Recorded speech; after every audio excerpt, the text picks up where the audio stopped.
Thursday morning, and in today's Talker, football fans are throwing out the yellow flag on Netflix and the NFL after the two companies announced a deal to broadcast the Christmas Day games live on the popular streaming service. Yeah, this year Netflix will air 2 holiday games on December 25th. In 2025 and in 2026, it will stream at least one. Financial terms of the deal were not disclosed, but for fans, this year will cost more than ever before. So to see every game, you will need, all right, get your pen and paper, subscriptions to Peacock, Paramount Plus, ESPN Plus, NFL Sunday Ticket, YouTube TV, Amazon Prime, and now Netflix. It's too much.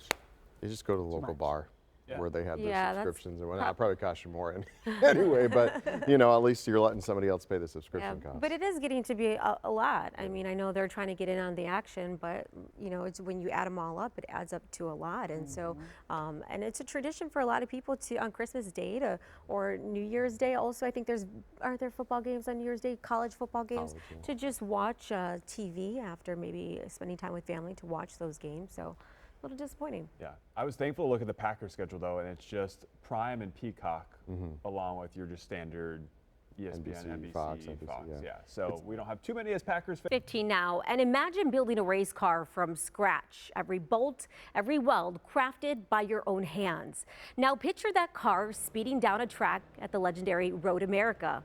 That was the reality for these Port Washington High School students. And as they race their way towards that finish line, what they learned goes well beyond the track and has fueled these kids in the right direction towards success.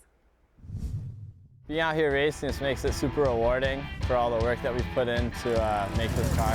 At the legendary Road America, on this track, innovation and engineering meets the thrill of racing.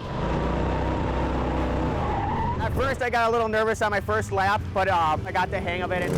Students from all over Wisconsin are here competing for the fastest lap time. It's a blast. It's something you never felt before. In these Formula-style cars. There is a transponder, little unit box. Every time we pass the checkered line, it'll take our time. All the schools that have the transponder, the new car this year took the first fastest lap time, and then this one took the third fastest. But this is about more than reaching the finish line first. Each one of these cars built by students from scratch throughout the year. Weld everything, cut all the pieces out. We build the car from the ground up. This is the second year Port Washington High School has participated in this event. These technology and engineering students call themselves Pyrotech Racing. And over the past 7 months, they've worked on building their second race car, doing everything from working on the frame to bending metal. So this lets us go one step further and actually apply all those skills that they have to build a functioning race car that they actually get to go out and drive. So I've been in all the tech ed classes and I love welding. High school senior Caden Kopp says this was his first year with the group, and he hopes to take the skills he learned through this program into his future career. I got a lot more out of it than I thought I would. And for instructor Taylor Lass, he says that's what it's all about, teaching these kids practical skills, but also building leadership. Being in charge of the car and getting it out there running, making sure it had gas, checking to make sure everything was tight. So being a little bit more independent when it comes to that.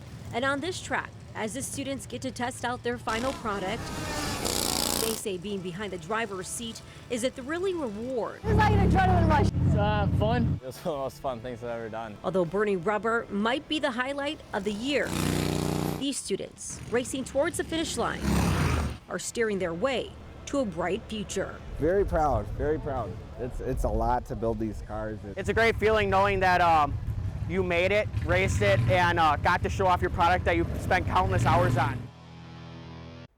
And Port Washington High School plans to build another car. This time they say it will be a 2-year build, so they completely take their time with it and customize it and just get really creative with the design. So overall, these kids are pretty amazing, impressive. I mean, to be able to say you built a whole car and then raced it as well, pretty awesome. Yeah, and to be able to, I love what he said at the end. We're dealing with this morning is what Tyler mentioned, some areas that have some dense patchy fog.